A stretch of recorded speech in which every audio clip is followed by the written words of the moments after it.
damp out there, but I really enjoy being in the Apple Isle. I've been here many times. I love Tasmania, and the family and I have holidayed here before, and I'm sure we'll be back again. As you know, the Australian government stands for economic management, strong economic management, jobs, job security, fair pay and conditions, as well as managing cost of living pressures for Australian families. We've been speaking in recent days about the absolute importance of jobs. Everyone's seen the most recent national employment data. The rate is held in the nation at large, but we still have a big challenge here in Tasmania. Jobs are number one and core here in the island state. Cost of living pressures, we've also been talking about that. You will have seen our statements on further investment in out-of-school hours care programs to make sure that mums and dads right across Australia who are using out-of-school hours care, before school, after school, vacation care, have better access to more places, more flexible hours, and frankly better activities for the kids too, homework clubs and the rest. So this is about ensuring that we are going to continue to manage the economy strongly, continue to generate jobs for the future, including here in Tasmania, as well as ensure that we are helping where we can with cost of living pressures. The contrast is pretty clear. What we've seen so far from Mr Abbott is his $70 billion worth of major cuts to jobs, health and services, and still to provide us with any detail. We've also seen on cost of living pressures a very, very important development in the last week, where all the signals from the Liberal Party are that not only will there be a review of the nation's taxation system, it will include the goods and services tax, and that's been confirmed by both the Leader of the Opposition, the Shadow Treasurer, and by the Deputy Leader of the Liberal Party, all within the course of the last week, which means you're going to review the goods and services tax. That is code language for putting up the rate and or expanding the scope to include food. So I'd say to everybody out there, it's really important to keep a clear focus on the impact of those sort of changes on cost of living pressures for families.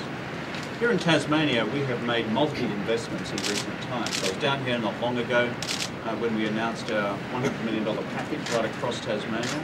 And there are projects which have been carefully worked through over many, many months involving businesses and local authorities across every region of the state. And it's good to be here with our members and candidates who have been strongly backing that, including, of course, Bill Collins, who's our Cabinet Minister, as well as, of course, Jane Austen, who's our candidate for Denison.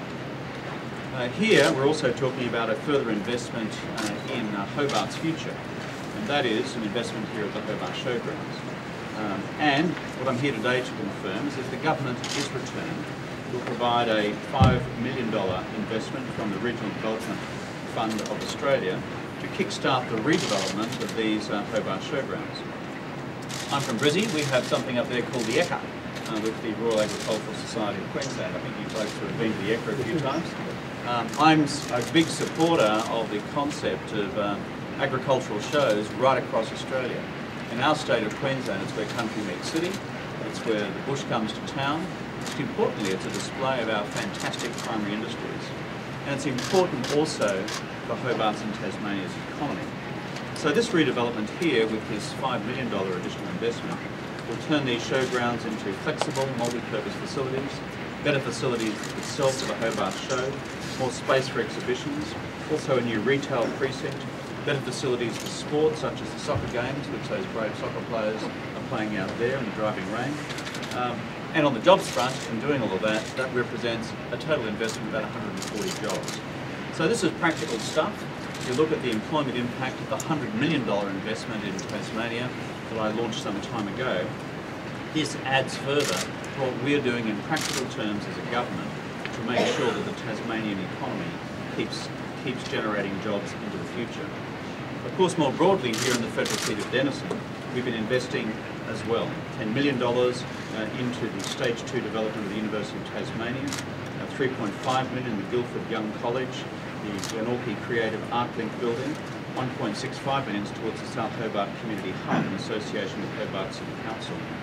We also looked at a few facts and figures about what we're doing here in Denison at large. And again, it's good to have Jane, our candidate, with us. I looked at what we've done in Denison in recent times. We've invested in 23 new school classrooms, 19 new school libraries, some 15 new multi-purpose facilities, 7 new science and language centres, as well as 2 trades training centres benefiting 7 schools in total in the Denison electorate. We've also allocated $240 million towards the redevelopment of the Royal Hobart Hospital, $100 million towards the construction of the Women's and Children's Hospital on the Royal Hobart Hospital site. So these are very practical investments here in this part of Tasmania. And the reason for it is that we believe in Tasmania's future. We really believe in Tasmania's future. That's why when there's a jobs problem in Tasmania, we are there to step in and help, as we've done through the $100 million jobs package, this investment today, but also our support for the mining industry in the state as well, which is capable of generating further jobs across the state. We also believe in the state's economic future, which is why we launched the National Broadband Network here in the state, because we want that to overcome the tyranny of distance. Doesn't matter what part of Australia you're from, rural Tassie or downtown Melbourne, whether you're from Hobart or whether you're from the middle of Sydney, everybody should have the same access to broadband, because it will do this. It will boost productivity growth for businesses, small businesses, right across the country as they access new markets and new suppliers in an instant. It does become the railway system of the 21st century. So it's great to be here again in Tasmania. Great to be here to support this project here at the Hobart Showgrounds. Great to be seeing this as part of an ongoing investment by the Australian government into this state's future, and to put on the line my passion for Tassie and what we want to do to turbocharge this state's future. That's why I want broadband to be key to unlocking Tasmania's economic potential for the future. My final point is this. I run into so many people around the world, not just Oz, who want to come and live here. It's a great place. It's a terrific place. If they want to come to live here or want to come and have a holiday here, they want to be connected to the rest of the world. And that means having high-speed, affordable broadband universally available, whether it's in hotels in downtown Hobart, up at Cradle Mountain where I've been, over at Freycinet where I've been, places like that, as well as all the businesses who are here as well. Enjoying the great lifestyle, the fantastic food, the great wine, the quality of life, but being linked every day, totally, to the global economy. Over to you, folks.